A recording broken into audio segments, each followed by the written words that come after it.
Mensagem de fé. Deus vai falar ao seu coração.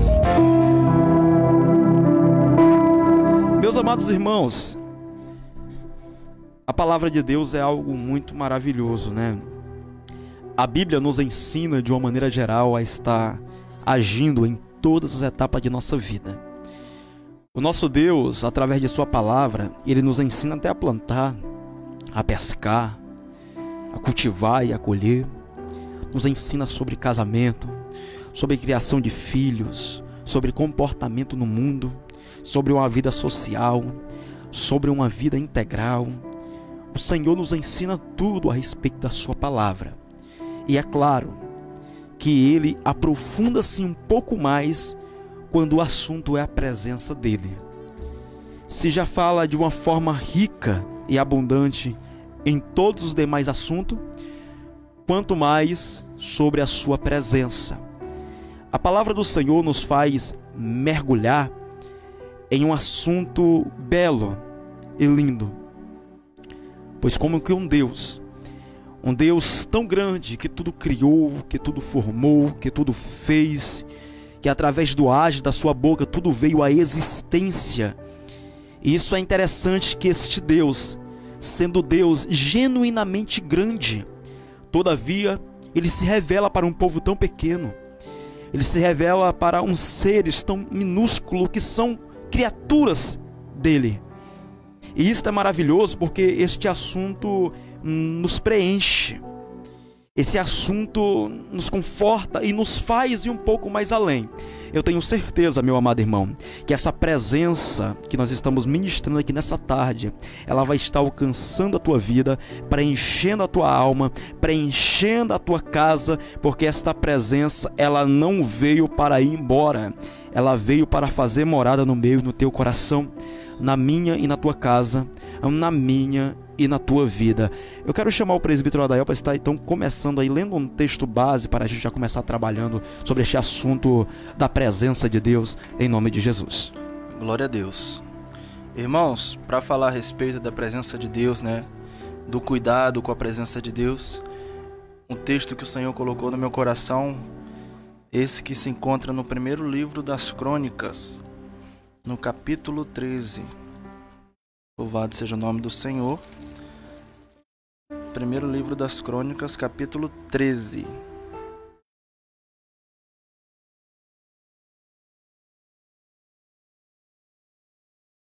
Vamos ler aqui alguns versículos. Não vamos ler tudo, não, para a gente já ter como base para falar a respeito disso aqui. O versículo 1 fala assim: E Davi tomou conselho com os capitães dos milhares e das centenas, e com todos os líderes.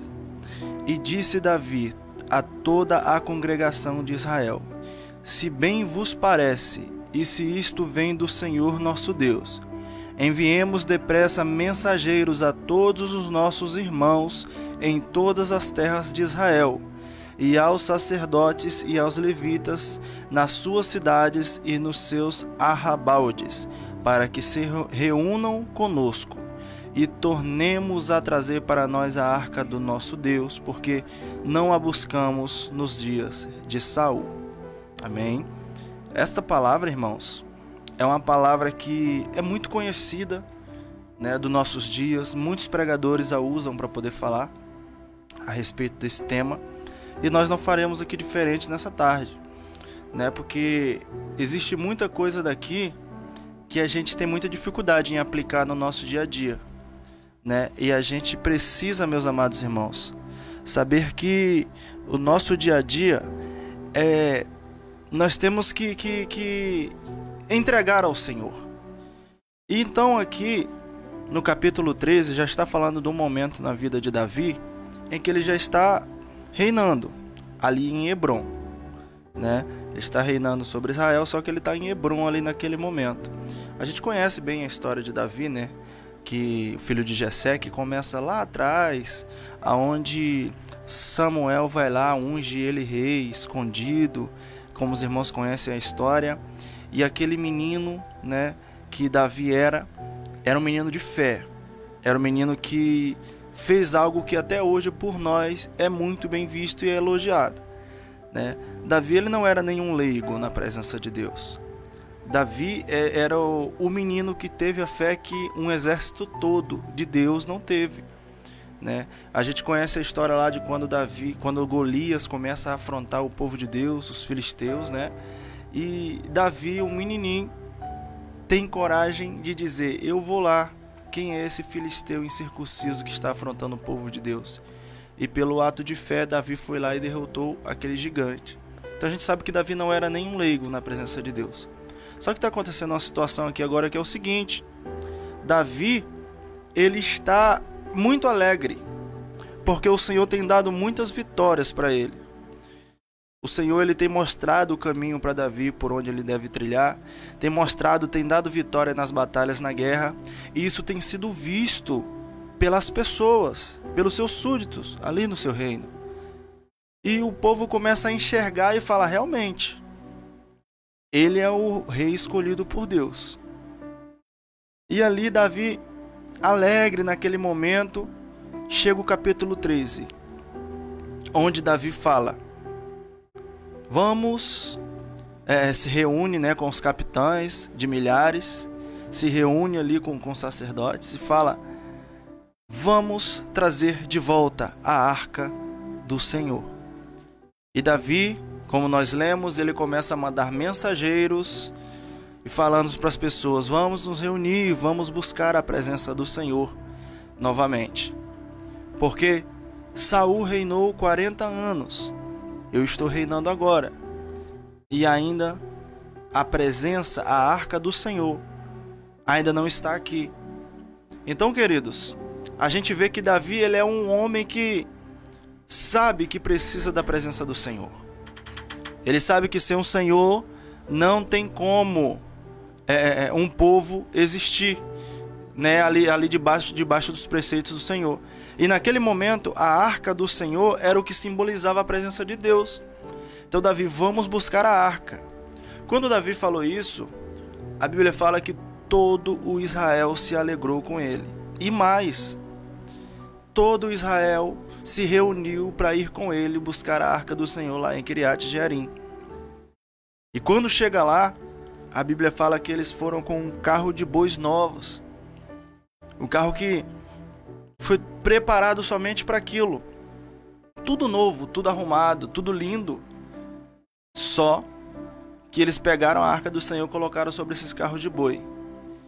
E quando eles estavam vindo, a Bíblia fala que todo Israel se alegrava muito, muito. No versículo 8 aqui do capítulo 13 fala: e Davi e todo Israel se alegraram-se perante Deus com todas as suas forças. Para os irmãos entenderem o tamanho da alegria que aquele povo estava. Era um povo que estava ali fazendo o serviço do Senhor, trazendo de volta. E a gente consegue perceber com essa alegria e o motivo que eles não estavam fazendo nada assim para se beneficiarem de alguma forma. Eles estavam realmente fazendo o trabalho de Deus. Eles estavam lá resgatando a arca que simbolizava a presença do Senhor e trazendo. E aquilo dali era alegria. Eles não iam ganhar recursos financeiros, nada disso. Eles só queriam a presença do Senhor com eles. E a Bíblia fala aqui que eles se alegraram com todas as suas forças. Mas aconteceu uma coisa muito chata, que é o que nós destacamos aqui nessa tarde. Porque a gente sabe, né, quando a arca estava vindo, Uzá, que o boi tropeça, Uzá tenta pegar a arca. E quando ele pega, a Bíblia fala que a ira do Senhor se acendeu contra ele, muito. E ele morre. A ira do Senhor se acendeu e Deus fere Uzá e Uzá morre. A Bíblia diz que nesse momento o coração de Davi ele se enche de angústia, de tristeza. E ele começa a pensar: como é que eu vou levar essa arca para minha casa, para minha terra, se ela está gerando morte? Então Davi ali, ele esquece todo aquele processo e fala: pega essa arca, pega a arca de Deus e leva para algum lugar. A Bíblia fala que a arca Davi fez levar, obrigou a levar a arca lá para a casa de Obed-Edom. Obed-Edom era um camarada que não tinha nada a ver com a história. Edom era um deus pagão da época. Obed significa servo, né, pastor? Ele era servo do deus Edom na época. Só que ele era alguém temente a Deus. Porque a Bíblia fala que quando a arca do Senhor chegou na casa dele, a casa dele, tudo que ele tinha, prosperaram. E por 3 meses a arca de Deus ficou ali. Dito essa história, o que a gente tem para tirar daqui, pastor? A gente tem muitas coisas para poder tirar daqui. Primeiro, é muito lindo quando a gente vê o povo de Deus. É muito lindo quando a gente vê reunião, é muito ver quando a gente vê movimentos voltados para fazer a obra do Senhor, para se reunir pela presença de Deus, na presença de Deus. É maravilhoso, irmãos. Só que a gente tem muita dificuldade, às vezes, de procurar instrução para fazer as coisas da forma correta. E isso parece uma coisa boba, mas para Deus conta muito. E isso fica bem evidenciado nesse texto aqui do capítulo 13 de 1 Crônicas, porque estava tudo bem, era só eles levarem a arca que estava tudo certo, mas aconteceu aquele episódio. Pastor, o que ele esqueceu? Ele esqueceu como que a arca deveria ser transportada. A arca deveria ser transportada nos ombros dos levitas. Isso era algo que ele deveria saber. E por conta disso, por conta dessa informação, que tudo bem ele não saber, mas que ele não buscou naquele momento, não sei se ele não viu necessidade de se aprofundar mais, enfim. Mas aquilo fez com que Uzá morresse. E consequentemente aquele povo que estava todo se alegrando, consequentemente se entristeceram quando viram aquela cena. Que alguém que está se alegrando com a presença de Deus, aí acontece uma situação dessa, o povo já fica triste. E tudo isso por causa de um líder que não buscou a instrução correta. Só que ele estava fazendo tudo certo, pastor. Ele estava caminhando tudo pelo caminho certo. Esse desejo de Davi de buscar a arca não é um desejo de Davi. Eu tenho certeza que era um desejo que era do coração do Senhor também, de Deus também. Deus não queria que a presença dele, a arca que simbolizava a presença dele, ficasse em outro lugar. Queria que ficasse no meio do seu povo. Só que mesmo sendo o serviço de Deus, mesmo Deus querendo, ainda assim Ele quer que nós façamos da forma correta. Sabe quando as pessoas às vezes querem fazer as coisas certas e às vezes precisa fazer algo errado, mas pelo motivo certo? Tem pessoas que quebram um princípio aqui pelo motivo que vai beneficiar de alguma forma lá na frente a igreja, as coisas, mas só que ainda assim isso é um problema para Deus, porque Deus ele trabalha com justiça. Então tudo que nós fazemos, seja para o bem, seja dentro da justiça e da verdade do Senhor. Às vezes nós erramos nisso, falhamos nisso. Tá tudo bem eu falar uma mentirinha aqui, pastor, porque essa mentirinha é para não prejudicar alguém ali na frente. É para não prejudicar fulano, é para não me prejudicar. Só que essa mentirinha é algo muito sério para Deus, porque os mentirosos, eles não herdarão o reino dos céus. Isso não é uma falácia qualquer. Isso é algo muito sério. Às vezes nós vemos pessoas brincando também. Tudo bem, mentir, brincar. Irmãos, existe uma diferença. Todas as vezes que a gente tenta aplicar a palavra, tenta aplicar a Bíblia dessa forma, nós parecemos que somos muito religiosos. E religiosos que só pensam em si mesmos. Mas, irmãos, a Bíblia mostra que Deus é santo. Então nós temos que ser santos também. Então que nós possamos, queridos, em nome de Jesus, compreender essa palavra. Eu vou passar para o pastor aqui. Logo após a gente vai estar dando continuidade em nome de Jesus. Aleluia. Sim, meus irmãos, estamos entrando nos comerciais e logo mais estamos voltando para a palavra. Continue sintonizado e continue ligadinho deste ponto que parou, que retornará.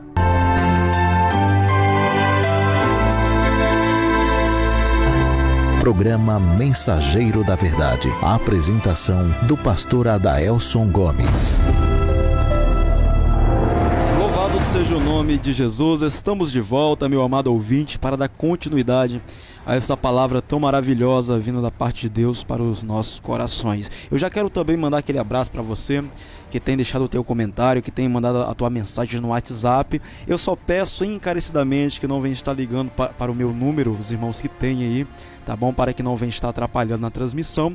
Mas quanto aos mais, eu quero agradecer por vocês terem mandado sua mensagem aí, e pode ter certeza que o teu pedido de oração será aclamado pelas nossas vidas, tá, meus amados irmãos? E que Deus abençoe, e vamos dar continuidade a esta palavra tão maravilhosa vinda da parte de Deus para os nossos corações. O que é muito interessante nessa história de usar é porque é basicamente uma das primeiras experiências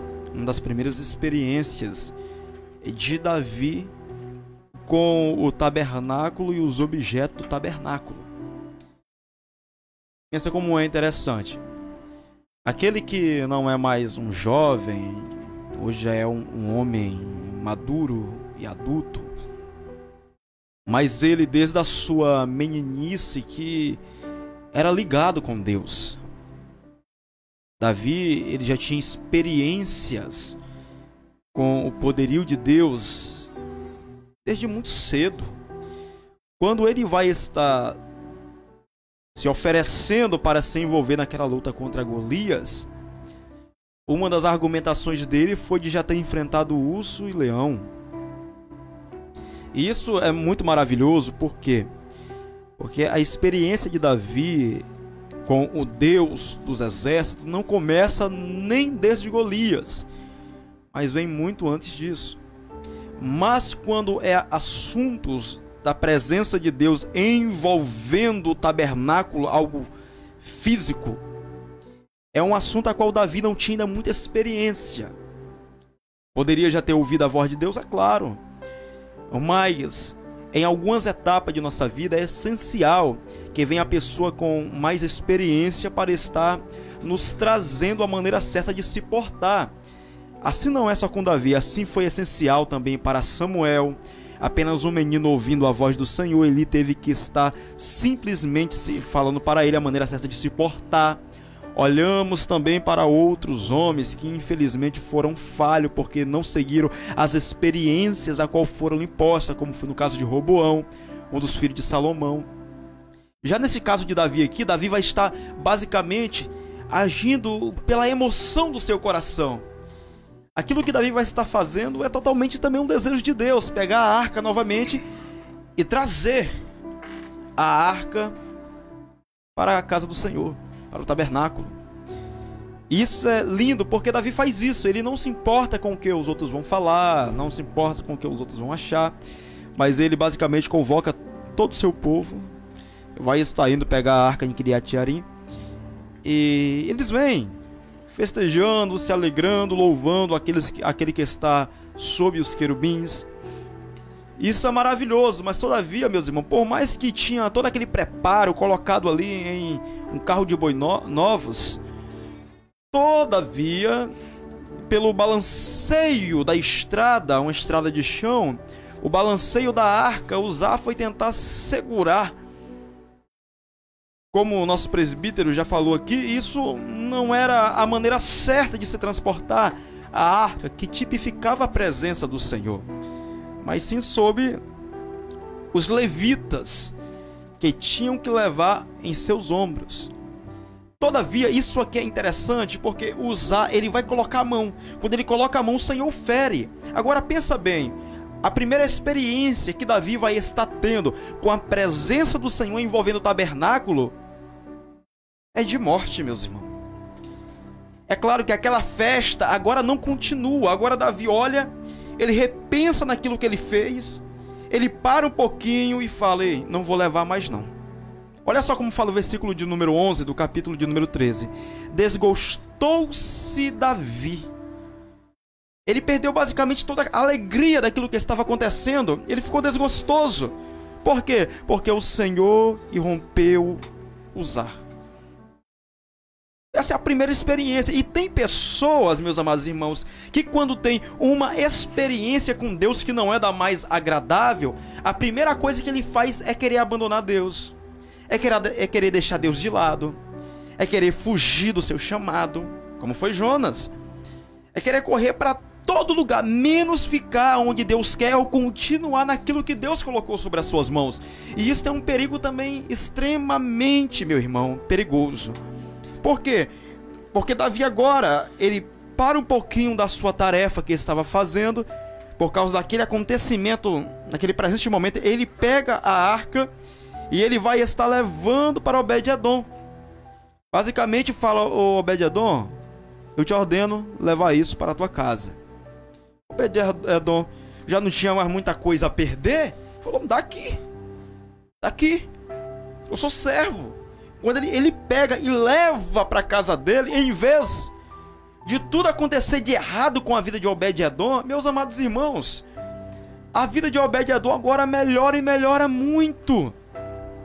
Naquele pequeno período a qual a arca ficou lá, a casa de Obed-edom está sendo abençoada. Para os irmãos entenderem, por mais que todavia o primeiro contato de Davi com a arca foi um contato a qual não alegrou seu coração, porque Uzá foi rompido por ter estendido a mão sobre a arca, já Obed-edom ele tem uma experiência completamente diferente. Ele olha, ele pensa e fala: rapaz, a melhor coisa que eu fiz na minha vida foi trazer a presença do Senhor para dentro de minha casa. A melhor coisa que eu fiz na minha vida foi permitir-se-me como servo para estar trazendo esta arca para dentro da minha casa, a qual passou pouco tempo, 3 meses, meus irmãos. 3 meses, a Bíblia já testemunha dizendo que aconteceu coisas maravilhosas na vida dele. Não precisou passar 1 ano, não precisou passar 3 anos, 10 anos, não. Em 3 meses, a situação de Obed-edom já era vista pelos outros como uma mudança total da sua vida. Porque quando Deus ele age, quando Deus ele trabalha, quando Deus ele penetra na minha e na tua casa, é claro, meus irmãos, alguma coisa tem que acontecer. Pode continuar, presbítero. Nós temos que ter esse cuidado, né, pastor? Com certeza. Cuidado que Obed-edom teve. Às vezes, quando a gente entra no automático, falta muito isso. Cuidado da presença de Deus. Porque a presença de Deus é algo que está sempre muito presente na vida de crentes que vivem empenhado na obra do Senhor. Só que às vezes está tão presente que a gente esquece de cuidar dela. E quem cuida da presença de Deus na nossa vida não é Deus. Não é o pastor, não é o pregador, não é o missionário. Quem cuida da presença de Deus na nossa vida somos nós. Nós temos irmãos que estão de ouvidos atentos às instruções. Olha a diferença da experiência, como o pastor já falou, da experiência de Davi com a experiência de Obed-edom. Olha a experiência de quem estava totalmente envolvido com as coisas, com a obra do Senhor, com alguém que só era temente ao Senhor. Ele não tinha esse envolvimento com o Deus de Israel. Ele não tinha esse envolvimento com toda aquela questão. O que eu quero falar com isso? Às vezes nós temos que ter esse pensamento, esse coração puro. Tomar cuidado para não entrar no automático, né? Para a gente não automatizar tudo, não automatizar nos cultos, nas pregações, nos louvores, nas orações, ficando às vezes repetindo palavras, enfim. Deus quer que a gente sempre viva algo novo todos os dias, né? E que a gente tenha esse entendimento, que Deus pode fazer isso na vida da gente. Porque às vezes a gente fala: tá, irmão, eu quero viver algo novo todos os dias, mas não tem acontecido coisas diferentes.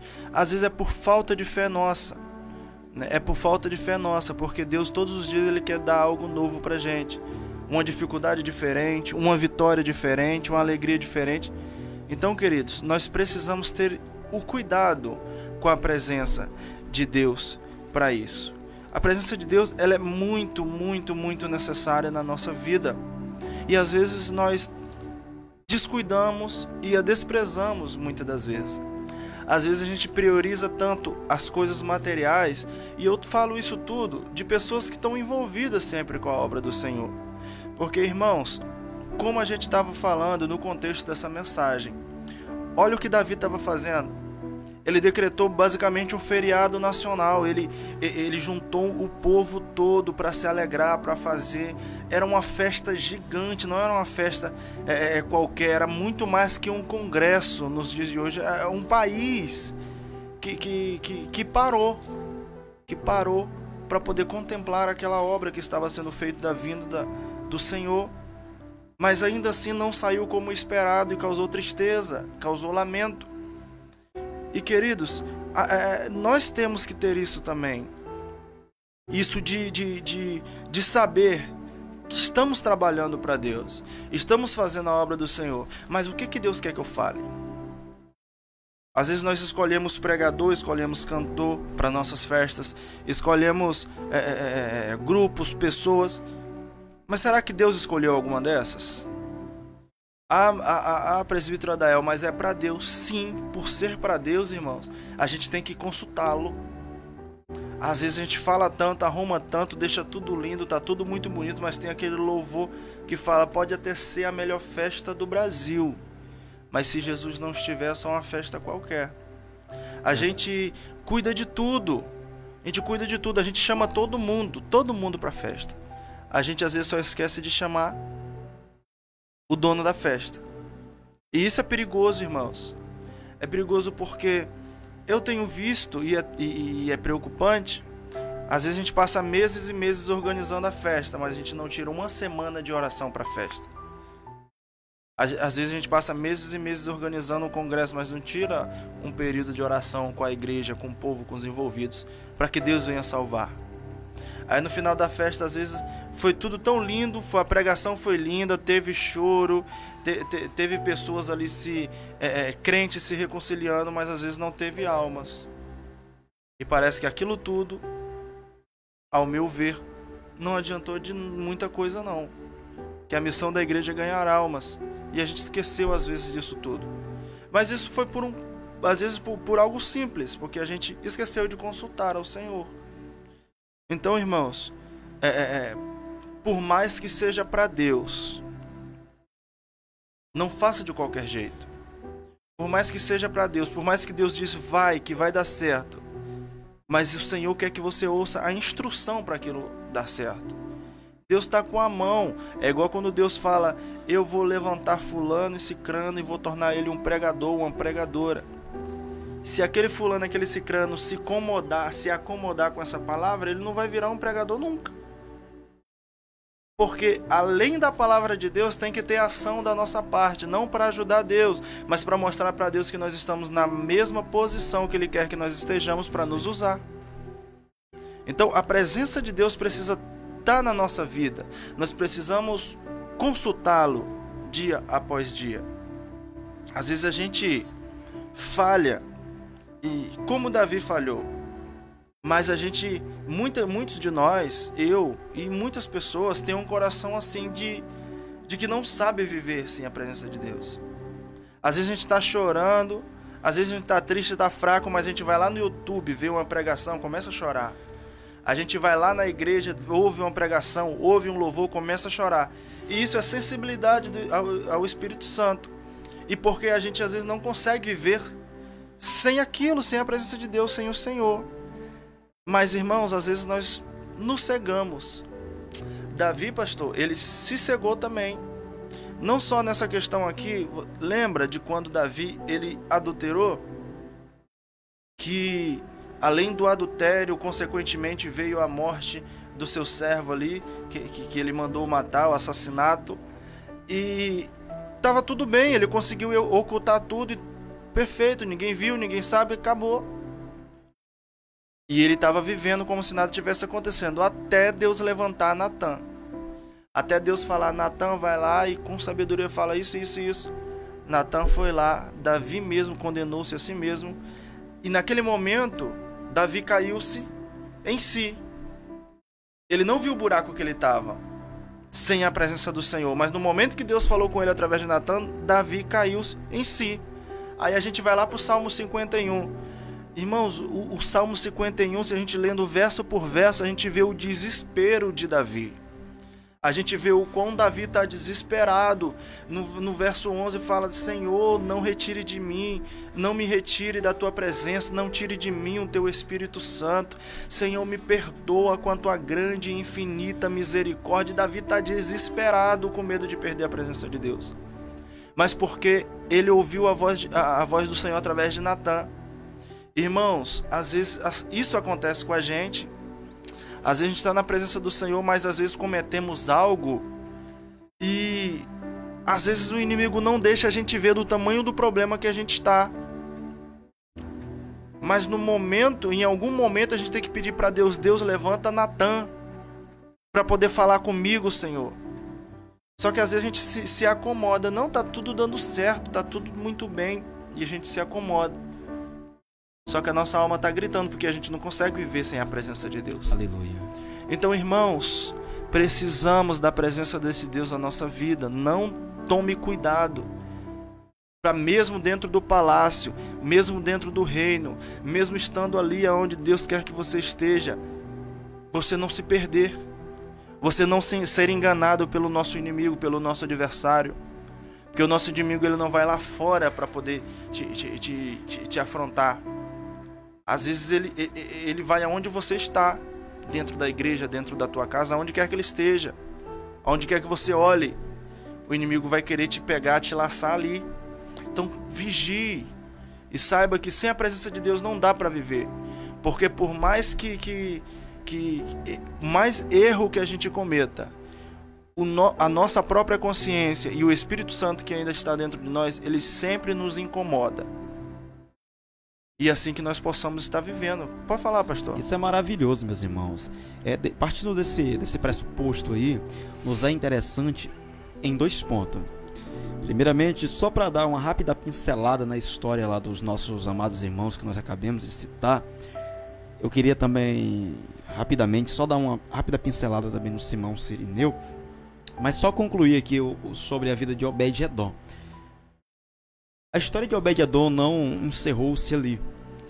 Por mais que não aparece muito texto após aquele acontecimento na vida e na casa de Obed-Edom, todavia, é muito interessante que nesse contexto da palavra, a arca que estava dentro da casa de Obed-Edom não abençoou apenas ele, mas toda a sua família. Olha só o que nos fala também em 1 Crônicas, capítulo de número 26, versículo de número 4 e 5. Olha só que 2 versículos maravilhosos. Olha só.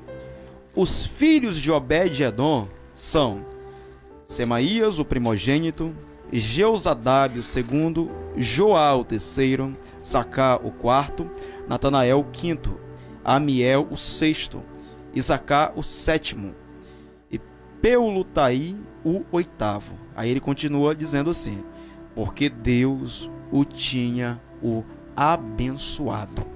Isso é maravilhoso mesmo, porque o capítulo de número 26 de 1 Crônicas é onde vai estar colocando o nome dos porteiros do tabernáculo. Você percebe como aquele homem que ele soube receber a presença em sua casa, os filhos dele agora iam ser responsáveis por guardar a presença do Senhor dentro do tabernáculo. De semelhante modo, se nós olharmos também aqui para a vida de Simão Sirineu, como fala aqui em Marcos capítulo de número 15, versículo de número 21, que diz que obrigaram Simão Sirineu, que passava vindo do campo, pai de Alexandre e pai de Rufo, a carregarem uma cruz. Basicamente na mesma situação também de Obed-Edom, foi obrigado a levar a cruz. Ele não levou a cruz porque ele achava a cruz bonita, não, foi obrigado a levar a cruz. Todavia, a história dele não acabou-se por aqui, porque em Romanos, capítulo de número 16, versículo de número 13, nos fala também que este tal de Rufo, que ele é citado aqui, o nosso amado irmão Simão, como pai de Alexandre e de Rufo, Paulo agora vai estar mandando um abraço para ele e dizendo que a mãe desse tal de Rufo é como também se fosse uma mãe para ele. Traduzindo, o contato de Simão com a cruz influenciou a família dele de uma forma tão grande que o evangelho de Cristo... Meu irmão, isso é o cuidado da presença. A presença que nós cultivamos dentro de nós, esta presença também cuida de nós muito melhor do que nós cuidamos dela. A presença que nós escolhemos morar dentro de nossa casa, ela cuida da nossa casa muito melhor do que muitas vezes nós cuidamos dela. Olha só como a vida de Simão é restaurada através do contato pela cruz. Olha só como a vida de Obed-Edom é restaurada através do contato que ele teve com a arca que tipificava a presença do Senhor. E também, partindo também por este ponto, não tem como também esquecermos uma história ou um acontecimento tão marcante, lá no Antigo Testamento ainda também, trazendo um pouco da presença do Senhor para o contexto também do povo de Israel. Uma passagem que se encontra lá em Êxodo, capítulo de número 33. Nesse contexto é muito interessante, por quê? Porque tanto o capítulo 32 quanto o capítulo 33, eles são importantes. Na realidade, desde o capítulo de número 29, a qual Moisés, ele sobe para estar ali falando com o Senhor, naquela conversa toda, recebendo os 10 mandamentos desde o capítulo de número 19, recebe no capítulo de número 20 e continua toda aquela história ali. Só que no capítulo de número 32 o povo peca. Qual é o pecado do povo? O povo, eles percebem que Moisés está demorando muito a descer, eles olham de um para o outro e falam: Moisés já morreu.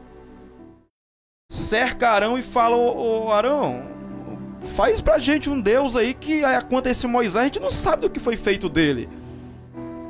Arão, ele já recebe aquela orientação, traz para dentro de si, e em vez de resistir ele fala: então tira cada um de vocês os seus pertences, tira aí os seus pedaços de ouro como pulseira, como brinco, como tudo, e traga a mim. Levaram até ele, jogou no fogo e veio o bezerro, o povo adorava. Quando Moisés está descendo juntamente com Josué, ele fala com Moisés: Moisés, parece que o povo está em guerra, né? Parece que o povo está ali pelejando um com o outro. E Moisés olha para ele e fala: Josué, isso não é barulho de quem está perdendo nem quem está ganhando. Esse povo está festejando lá embaixo. Isso é interessante, que quando ele desce lá, o povo está adorando o bezerro. Quando o povo está cercado adorando o bezerro de ouro, o que acontece? Moisés olha para ele, já quebra as tábuas dos 10 mandamentos, cerca o povo e fala: ei, quem de vocês é do Senhor, vem para mim. Aí foram os levitas. Meus irmãos, para resumir a história, quase 3.000 homens morreram lá naquela confusão. O povo escolheu servir a Deus. E o que é interessante é que o capítulo de número 33 chega. Depois que Moisés ele intercede pelo povo, olha só, vamos para a leitura, para a gente pegar isso. Depois pode continuar no ponto de vista aí, tá? É porque me veio a lembrança nesse contexto aqui, eu quero ler para os irmãos aqui. Olha só que acontecimento marcante e interessante. E disse o Senhor a Moisés: vai, sobe daqui, tu e o povo que tu tiraste da terra do Egito, para a terra a respeito a qual eu jurei para Abraão, Isaque e a Jacó, dizendo: a tua descendência eu te darei. Isso é muito interessante, porque quem prometeu foi Deus. E Deus não prometeu só para Abraão. Ele fala: eu prometi para Abraão, eu prometi para Isaque, eu prometi para Jacó. Mas agora vai tu com esse povo que tu tiraste da terra do Egito. Olha só, meus irmãos, o ponto a qual o povo está entristecendo a Deus. Versículo 2, olha só: enviarei o anjo adiante de ti. Eu lançarei fora os cananeus, os amorreus, os heteus, os ferezeus, os heveus e jebuseus. Isso é muito lindo, meus irmãos, só para os irmãos entenderem. É basicamente hoje o nosso Líbano, o nosso Iraque, o povo que fazia parte dali. O Senhor fala assim: ei, Moisés, não se preocupe, leve este povo, porque eu não vou, mas o meu anjo vai. E se fosse a nossa geração de hoje, só por ouvir que o anjo iria diante de nós já iríamos aplaudir, iríamos saltar de felicidade, nós iríamos falar: nossa, um anjo vai a nosso favor. Por quê, meus irmãos? Obviamente, um anjo também não é da gente menosprezar. Quando aquele exército dos assírios vieram lá está basicamente zombando do Deus de Israel através da vida de, se eu não me engano, Ezequias na época. Está lá zombando, pega uma carta, lê em voz alta dizendo: oh, o Deus das outras nações não conseguiram livrar as nações da minha mão. Tu acha que o teu Deus vai conseguir me livrar? Ele começou ali a insultar tanto o Deus de Israel, quanto o rei de Israel, quanto o povo de Israel. O Senhor enviou quantos anjos? Enviou um anjo, matou 185 mil assírios. Meu irmão, um anjo não é brincadeira. Um anjo não é brincadeira. Só que todavia, o Senhor olha para Moisés e fala: Moisés, pode ir, não tem essas nações que estão adiante de ti, não te preocupe, que eu vou enviar um anjo. E esse anjo vai adiante de ti. E pode ter certeza que a vitória é tua. Mas olha só, meus irmãos, e se isso fosse bastante para Moisés, Moisés não tinha visto muitas outras maravilhas que ele iria ver. O versículo 4, olha só. Que coisa maravilhosa. Vamos ler o 3, né? Sobe para uma terra que mana leite e mel, e não subirei no meio de ti, porque és um povo de dura cerviz, para que eu não te consuma no caminho. Olha só, ouvindo o povo estas más notícias, pôs-se a prantear, e nenhum deles vestiu os seus atavios. Isso é maravilhoso, porque os atavios foi aquilo que eles tiraram para estar fazendo o bezerro de ouro. Então os atavios estavam totalmente ligados, à rebelião contra Deus. Quando o povo ouviu falar, Moisés falou para o povo: ó, Deus falou que não vai mais seguir com a gente, tá?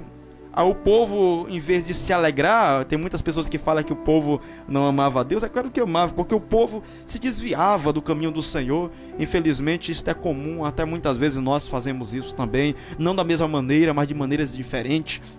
Mas todavia, meus irmãos, o povo falou: olha, eu não vou colocar objetos sobre mim, eu não vou colocar nada, e eu vou ficar aqui triste. Porque Deus, meu irmão, não foi só Moisés que se entristeceu, o povo também. Todo o povo se entristeceu. Não foi apenas Moisés que não quis ir, o povo também não queria ir. O povo olhou, por mais que o povo era um povo de dura cerviz, e era mesmo, era um povo que estava recebendo aqui o maná caindo do céu. E em Números capítulo 12, capítulo 11, ele olha para Moisés e fala: Moisés, nós já estamos com um fartio deste pão vil. Nós queremos comer a carne, Moisés. Então era um povo que estava em total constância, rejeitando os milagres de Deus, mas na realidade era um povo que não sabia viver sem Deus.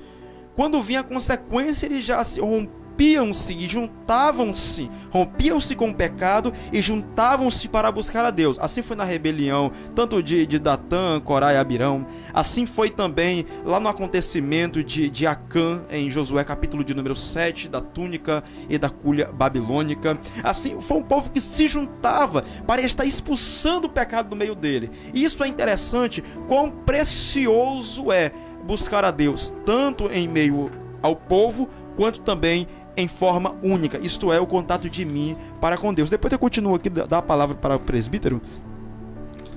Glória a Deus. Irmãos, é algo que é muito forte, esse capítulo 33 de Êxodo, né? A gente vê um povo disposto a querer realmente o Senhor. Como o pastor falou, se hoje nos é oferecido um anjo para ir dando vitória para a igreja, a gente já vê que hoje, nos nossos dias, as pessoas se alegram, né? Pregadores... Rapidinho, nós nos alegramos mais com a vitória do que com Deus que nos concede a vitória, né? Estamos mais preocupados com a bênção do que o Deus da bênção. Exatamente, é basicamente o que aconteceu aqui. Deus está falando: vai, povo, que eu te dou a bênção. Vocês não querem vitória? Vocês não querem libertação? Né? Não era o que vocês queriam, sair da terra para o Egito e herdar uma terra boa que mana leite e mel? Não era? Tá bom, eu prometi para os seus pais, eu vou dar. Vão. O povo fala o quê? Não, Senhor. Sem a tua presença nós não sairemos daqui. Nós não arredaremos nosso pé daqui. E isso é forte demais. É forte demais. Isso significa, irmãos, que muitas coisas nem sempre significam a presença de Deus. Com certeza. Dentro do culto, né, hoje a gente se engana muitas das vezes. Irmãos, ao contrário do que muita gente pensa, arrepio não significa a presença de Deus. Choro não significa a presença de Deus. Porque arrepio, eu, por exemplo, de vez em quando eu vejo alguns vídeos motivacionais de pessoas falando sobre ser mais firme para poder estudar e tal. E são vídeos muito, muito poderosos que mexem com a mente da gente. E eu vejo as pessoas falando e eu me arrepio com palavras de homens. Às vezes nós estamos no culto e a gente se arrepia, a gente acha que é a presença de Deus. Nem sempre. É às vezes porque a pessoa que está falando, às vezes porque o louvor tem uma palavra bonita mesmo. Tem uma palavra que toca mesmo no nosso emocional. Nem sempre arrepio é a presença de Deus. Choro, a angústia também faz a gente chorar. Lembra de Judas que traiu Jesus? Como ele chorou, como ele amargou. Significava que ele estava com a presença de Deus ou arrependido. Significava que ele estava com remorso. Né? Remorso faz a gente chorar, né? Não necessariamente é um arrependimento. Então, queridos, a presença de Deus ela não é evidenciada por essas manifestações de choro, de arrepio, não. Nem pula-pula, nem oba-oba. A presença do Senhor ela é evidenciada pelas nossas atitudes. Pela nossa alegria no acordar, alegria no falar, sabedoria da parte de Deus, de lidar com as situações do dia a dia. Então, queridos, a presença do Senhor, ela não necessariamente é evidenciada no culto, porque eu, infelizmente, vejo hoje, né, principalmente a gente vai em algumas igrejas, em alguns lugares, e eu vejo pessoas que cantam, que pulam, que pregam, que saem pulando a igreja toda, mas a casa dela é uma bagunça, na escola dela ele não é conhecido como crente, no trabalho ninguém nem sabia que ele era crente, e isso é complicado de se compreender. Como é que alguém dentro da igreja pula, roda e sapateia, e lá fora as pessoas às vezes nem sabem que é crente? Por quê? Às vezes pela forma, pelas conversas, pela forma de se portar. Então, queridos, nós temos que ser crentes em todo tempo, não andar enganados, né, com palavras, com pessoas, mas saber que Deus, Ele quer que Ele quer que Ele seja a nossa prioridade, né? Não importa se Deus vai mandar o anjo, tá bom, Senhor, manda o anjo, mas que a tua presença também venha. Aleluia. Se for para escolher entre o anjo e a tua presença, eu quero a tua presença, Senhor. Se a tua presença fazia a gente permanecer aqui, a gente vai permanecer, Senhor. Lembra daquele louvor? Ainda que para te servir, Jesus, eu tenha que chorar. Te servirei porque comigo estará, pois sofrer contigo é bem melhor do que errar. Irmãos, eu tenho visto, a gente sabe que às vezes nós não estamos dispostos a sofrer pela presença de Deus. Aquele povo está falando, Senhor, a gente vai ficar aqui no meio do deserto. Se é aqui que o Senhor vai ficar. Se o Senhor não vai não, vamos ficar aqui no meio do deserto. Se for para perecer aqui, a gente perece. Mas a gente não vai sem a tua presença. Aleluia. E a gente, irmãos, hoje a gente não tem esse pensamento. Se for para ir, é só as coisas darem certo. É só o gigante cair. Deus está comigo, o gigante está caindo. Irmãos, nós estamos debaixo de uma promessa hoje também. Nós vamos herdar o céu também. A promessa que aquele povo tinha para herdar a terra prometida é a promessa que Jesus deixou para a gente, que a gente vai herdar o céu, que um lugar que segundo o apóstolo Paulo, o olho não viu, o ouvido não ouviu, não subiu ao coração do homem. São coisas que Deus preparou para a gente. A cidade santa que João viu, a Nova Jerusalém, lá no capítulo 20, 21, 22 de Apocalipse, João fala da visão que ele teve a respeito. Está tudo preparado para a gente. Jesus falou, eu vou, mas eu vou preparar lugar. Ou seja, a gente também vive debaixo de uma promessa. A gente saiu da terra do Egito, a gente saiu lá da lama do pecado e a gente está aqui hoje em direção a Canaã celestial. Então a igreja, as coisas vão dar certo para a igreja porque Deus está no negócio. Mas sempre no meio vai ter Abirão e Datã, pastor. As pessoas que vão estar puxando para trás. E aí de nós, irmãos, se dermos ouvido a Abirão e Datã, se dermos ouvido àquelas pessoas que estão dentro, estão no nosso meio, mas não agregam valor espiritual, não agregam valor para o evangelho. Infelizmente nós temos que lidar com essas pessoas e não podemos lançá-las fora. No tempo certo Deus vai separar o joio do trigo, mas nós não podemos nos contaminar com o joio. Nós não podemos, irmãos. Então, queridos, é muito sério quando a gente fala sobre a presença de Deus. Porque às vezes a gente quer comentar, quer falar sobre a presença de Deus, aí tem aqueles pregadores, aquelas pessoas que ouvem pregadores daquela hipergraça e falam, a presença de Deus está com todo mundo, irmão. Está tudo bem. Como eu já falei anteriormente, eu trabalho de Uber. Teve uma pessoa que ela não era cristã, que estava bebendo, estava falando algumas coisas e falou: olha, eu não vou para a igreja, mas eu temo a Deus, eu temo a Deus, eu gosto do Senhor, não vou para a igreja, mas isso e aquilo, se justificando pelas suas próprias obras.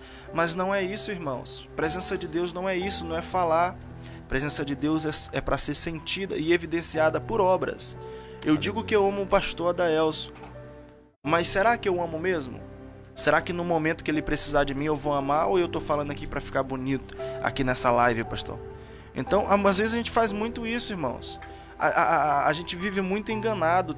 Olha, o que tem de gente que fala bonito hoje, o que tem de coach na internet que ganha dinheiro falando bonito. Tem, irmãos, a psicologia, o mundo sabe as palavras que eles devem falar, as coisas que devem falar, né? Tem muito pregador que não tem presença de Deus, mas ele tem um conhecimento muito profundo da psicologia, a ponto de saber exatamente o que ele vai falar para você chorar, para te tocar. Mas isso não significa que aquele homem está cheio do Espírito Santo.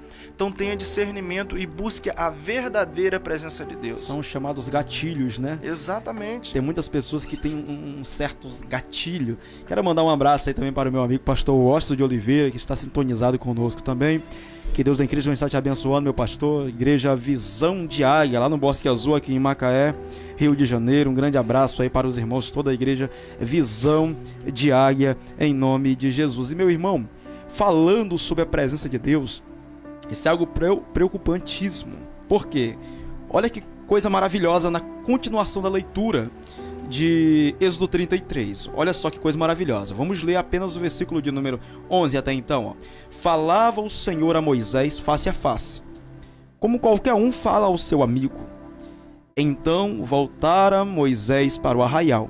Porém o moço Josué, seu servidor, filho de Nun, não se apartava da tenda. O Senhor conversava com Moisés como se fosse um amigo do outro íntimo, pessoas, presença, algo de contato. O que é muito interessante é que ali está como se fosse o amigo do noivo, Josué, lá na tenda. Enquanto seu Senhor estava aqui dentro da tenda, Josué estava ali, firme também nesta presença. A partir do versículo de número 12, Moisés agora começa a rogar a Deus pela presença dele, para a presença do Senhor e com ele. E isso é muito lindo, isso é muito maravilhoso, que nos diz assim: disse Moisés ao Senhor: tu me dizes, faça subir este povo, porém não me deste saber a quem hás de enviar comigo. Contudo disseste, conheço-te pelo teu nome, também achaste graça aos meus olhos. Agora, pois, se achei graça aos teus olhos, rogo-te que me faças subir ou saber neste momento o teu caminho, para que eu te conheça e ache graça aos teus olhos, e considere que essa nação é teu povo. Respondeu-lhe: a minha presença irá contigo, eu te darei descanso. Louvado seja o nome de Jesus. Então lhe disse Moisés: se a tua presença não for comigo, não me faça subir deste lugar, pois como se há de saber que achaste graça aos teus olhos, eu e o teu povo? Não é porventura em andartes conosco, de maneira que somos separados, eu e o teu povo, de todos os povos da terra? Meus amados, que texto maravilhoso. Moisés agora, conversando com Deus, fala ao Senhor: o Senhor pediu para mim tirar este povo de lá, mas o Senhor não me fizeste saber sobre o caminho a qual eles iam seguir, nem o caminho que eu iria trilhar até chegar na terra prometida. Todavia, se a tua presença não for comigo, não me faça subir deste lugar. Aí o Senhor olha para Moisés e fala: Moisés, a minha presença vai ser contigo, eu vou te guardar, eu vou te abençoar, eu vou te conceder vitória. E Moisés repete: Senhor, o que separa eu e este povo de todas as nações do mundo é a tua presença. Se a tua presença não for conosco, então nós seremos apenas mais um em meio a esta água infestada de tubarões. Seremos só mais um peixe, apto a ser dissipado, destruído. Moisés, ele roga de uma maneira tão sincera, que Deus olha para ele e fala: ô Moisés, eu vou contigo, eu vou com este povo, a minha presença vai ser contigo. Mas o que é interessante, antes de entrar aqui no próximo comercial, é que todavia Moisés não se contenta apenas da palavra do Senhor dizendo: eu vou contigo, Moisés. Ele não se contenta com isso. Ele agora começa a rogar, meu irmão, para ver a face de Deus. Ele quer um Deus que ele conheça, meu irmão, não por ouvir falar, não porque alguém falou um testemunho, não porque alguém pregou alguma citação sobre Deus. Infelizmente é uma pergunta que nós temos que aprender a fazer uns aos outros. A mesma pergunta que Felipe fez para o servo da rainha de Cadasses. Tu tá lendo, mas tu entende o que tu lês? Você sabe o contato que você está tendo com a palavra de Deus e com o Deus da palavra? Você conhece este contato a qual o Senhor tem revelado para dentro de ti, através da manifestação do verbo que se fez carne e habitou entre nós? Isso é algo tão maravilhoso e tão vivo que o Senhor, ele fica olhando para aquilo que Moisés está falando. Moisés fala: Senhor, eu agora quero ver a tua face. Eu agora quero te ver de perto, Senhor. Eu agora quero estar alcançando o que ninguém mais alcançou. Eu quero ver a tua face. Isso é algo tão completo, meus irmãos, que Deus, ele olha para Moisés e fala: ô Moisés, infelizmente a tua face tu não vai poder ver, Moisés.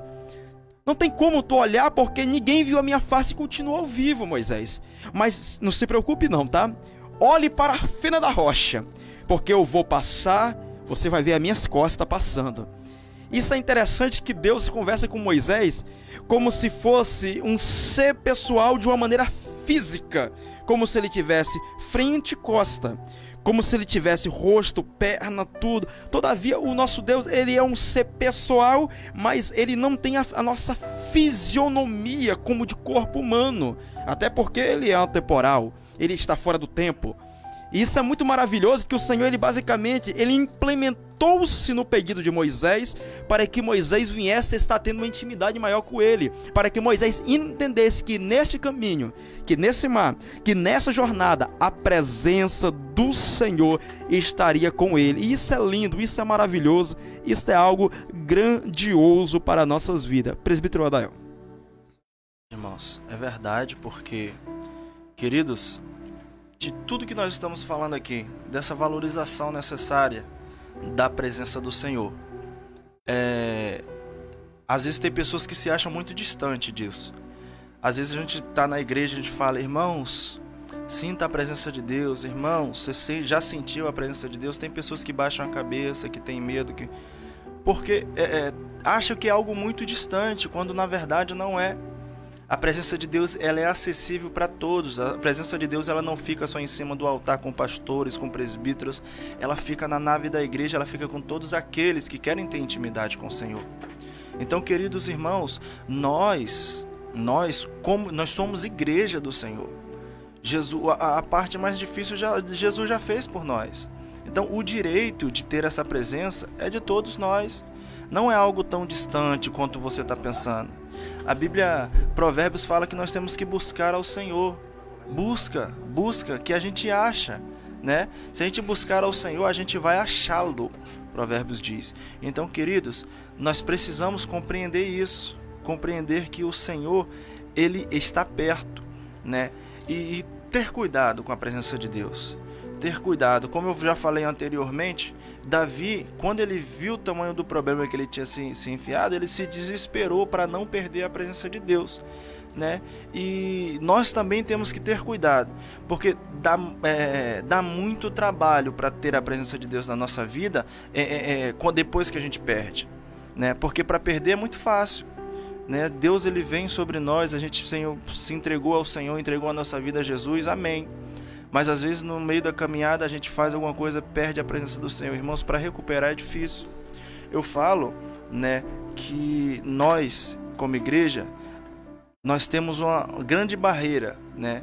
Às vezes, por exemplo, às vezes a pessoa pecou e ela precisa confessar ao pastor o seu pecado. E acho que o maior problema está ali, no confessar. Mas na verdade não é, irmãos.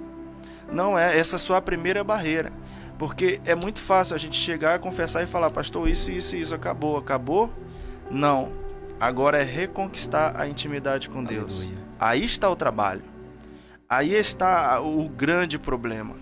Porque, queridos, falar pessoalmente é muito fácil. Agora, reconquistar, porque a intimidade tem a ver com confiança, pastor. Se eu não confiar em alguém, eu nunca vou ter intimidade com ela. Eu tenho minha esposa. Se eu não confiasse plenamente nela, nela, eu não teria intimidade com ela, assim, de conversar, de falar coisas, sabe? Coisas pessoais mesmo. Então, não é diferente com Deus. Se a gente, queridos, se a gente quer que Deus ele venha sobre nós, a gente precisa que Deus confie mais na gente. Mas aí tem pessoas que falam, mas não tem isso, irmão, não dá para confiar em mim, nem eu confio em mim. Ei, isso é falácia, irmãos. Seja santo. Pare de ficar indo pela cabeça dos outros, pelo que os outros falam. Seja santo, busque o Senhor, dê o teu melhor para Deus. Às vezes a gente fala isso, as pessoas falam, mas é difícil. É difícil, querido, mas Deus sabe o tamanho da tua dificuldade. Então dá o teu melhor para Deus, que Deus ele vai estar fazendo por você aquilo que ele tem que fazer, aquilo que ele vai fazer, entendeu? Então você fica confiante no Senhor, fica tranquilo, porque Deus ele vai te dar vitória no tempo e na hora certa. Ele sabe do tamanho da tua dificuldade, tá bom? Então, em nome de Jesus, pense nisso. Se está perdendo tempo, deixa de perder tempo, vai lá, conversa com o pastor, o que tiver que conversar, e o quanto antes, começa a clamar, a buscar ao Senhor, deixa ele ver em você, que você realmente quer resgatar a intimidade e a presença do Senhor, né? Porque isso é muito importante para a vida do crente, e você vai começar a ver como é diferente, né? Como é diferente estar com a mente tranquila na presença de Deus. Louvado seja o nome de Jesus. Mandar também um abraço aí para Lucas do Canto. Que Deus abençoe a sua vida, meu irmão, que fez o pedido aqui também de um hino, Vitória no Deserto, da Maria Massal. Depois do comercial aí, vamos estar atendendo o seu pedido, que Deus te abençoe, tá? Nosso irmão também, Magno Santos, que Deus abençoe também a vida do irmão e cada um de você também que está nos acompanhando, mas não deixou o teu comentário, que Deus abençoe a tua vida. Pode fazer também o teu pedido de oração. Estamos entrando em mais um comercial, logo após retornarmos do comercial, vamos ouvir aí Vitória no Deserto, de Maria Massal, e depois vamos apenas trazer uma rápida conclusão, fazer uma oração em nome de Jesus.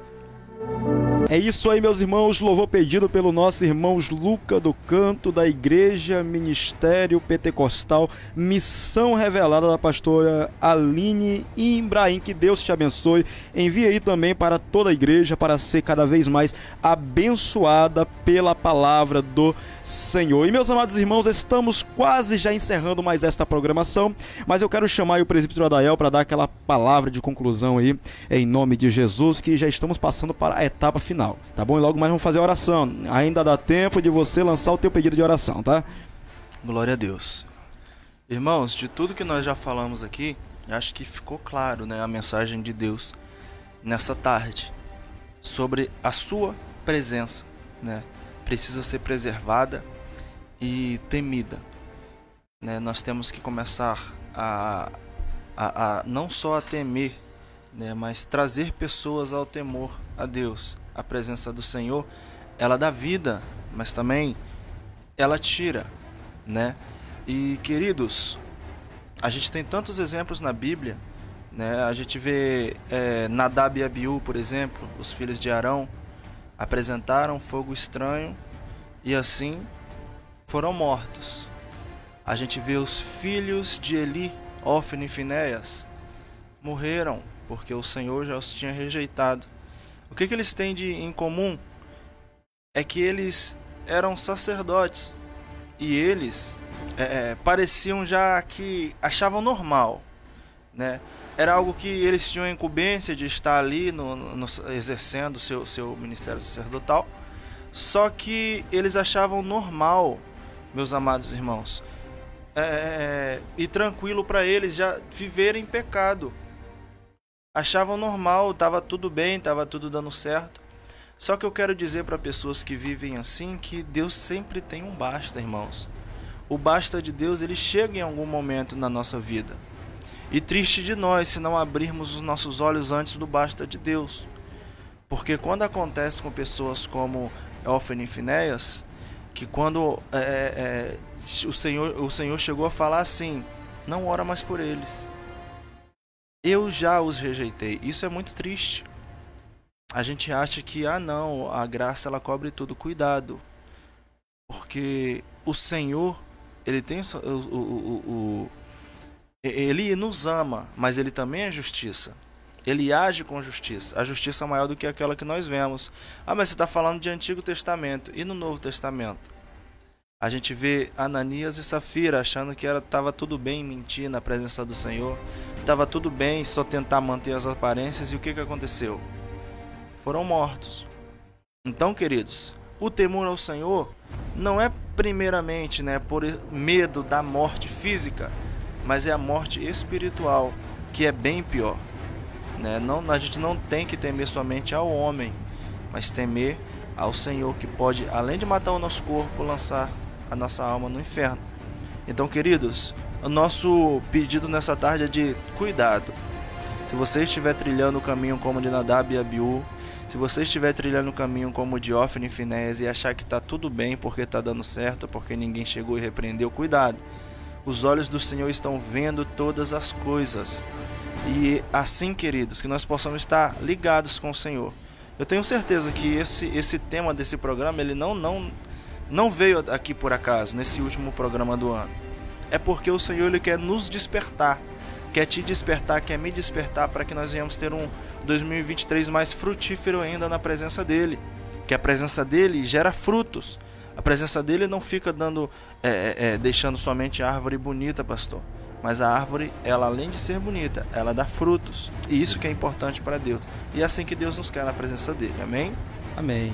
Glória a Deus, louvado seja o nome de Jesus.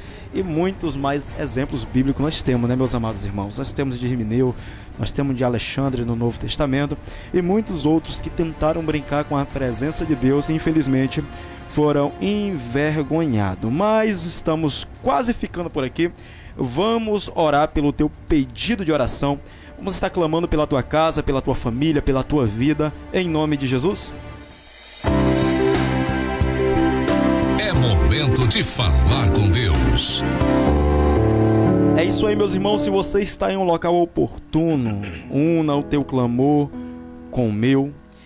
Vem estar neste momento curvando a tua cabeça e vamos falar com o nosso Deus nesta oportunidade, em nome de Jesus. Senhor Deus e Pai, estamos aqui, Senhor, nesta última programação do Mensageiro da Verdade do ano de 2023.